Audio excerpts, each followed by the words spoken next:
مثله مثل عائلة، اثنين شركاء مع بعض. ليس هناك ناس آخرين سواهم بالاثنين، واحنا سبب تأخيرنا من امبارح لما وصلنا للجثة.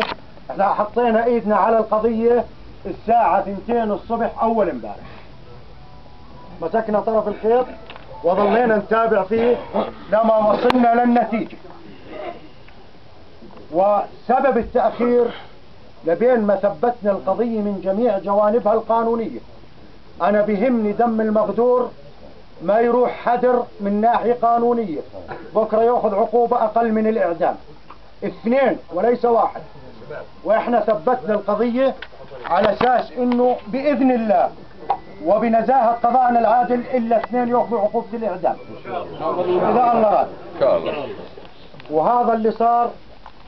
وإذا في أي استفسار منا احنا كجهاز أمن عام جاهزين. هي ليست عصابة مشكلة من زمان وما معنا خبرها، هي شغلة ولدني ما بين بعض. والهدف والسبب في الجريمة ابنكم مات مغدور نتيجة أهواء واحد أهوج بده يعرف معلومات وما معلومات، بخطط على مزاجه وعلى راسه. يعني هاي الدوافع هذا الدافع، ما في اي دافع. لا عند ابنكم اذا سمحتوا لي، اذا سمحتوا هذا انسى ينفع عنه امام الله. لا عند ابنكم قضايا مخدرات لا سمح الله، ولا نسوان، ولا اي تصرف سلبي نهائيا. شريف نظيف عفيف قتل بالغدر. وسلامة.